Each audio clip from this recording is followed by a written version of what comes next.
સુરતના પુણા વિસ્તારમાં ખાડી પાસે સમ્રાટ એપાર્ટમેન્ટ બેસી જવાની ભીતિ. એસએમસીએ તાત્કાલિક તમામ ફ્લેટ ખાલી કરાવ્યા. લોકોનું અચાનક સ્થળાંતર કરાતા દોડધામ.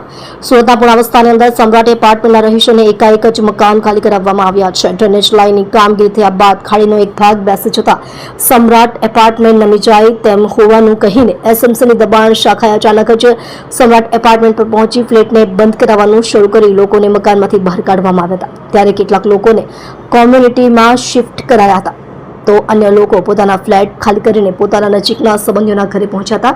આ દરમિયાન કોઈ જવાબદાર અધિકારી સ્થળ પર હાજર રહ્યા ન હતા. માત્ર દબાણ ખાતાના માણસો જ હાજર હતા. ખાડીનો એક ભાગ બેસી જતા ફ્લેટ ખાલી કરાવ્યા હતા.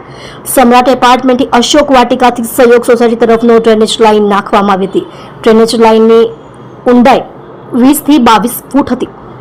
ખાડી ઉપરથી ડ્રેનેજ લાઇન લઈ જવાનો પ્રયાસ કર્યો પરંતુ તેનું લેવલ મળતું ન હોવાથી ખાડીના નીચેથી 20 થી 22 ફૂટ ખોદીને ડ્રેનેજ લાઇન લઈ જવામાં આવી છે.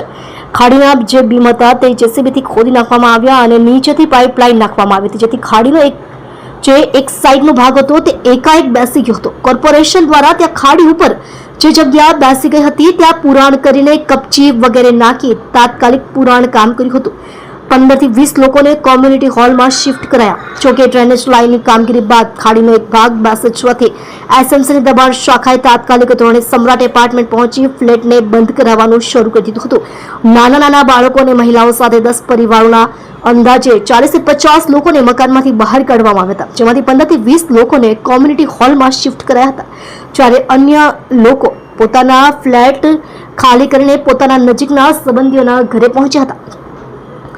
ઉપરી અધિકારીએ ફોન કરી ફ્લેટ ખાલી કરાવવા કહ્યું હતું. દબાણ ખાતાના સુપરવાઇઝર ભાવિને જણાવ્યું હતું કે કયા કારણોસર ખાલી કરાવી રહ્યા છે તેની અમને ખબર નથી, પરંતુ અમારા ઉપરી અધિકારીઓનો ફોન આવ્યો હતો કે સમ્રાટ એપાર્ટમેન્ટમાં તાત્કાલિક ફ્લેટ બંધ કરાવો અને તેમાં જે રહીશો છે તેમને અન્ય જગ્યાઓ પર શિફ્ટ કરો, જેથી તેમને મરઘા કેન્દ્ર પાસે અથવા તો સમ્રાટ કોમ્યુનિટી હોલ ખાતે શિફ્ટ કરવામાં આવ્યા છે.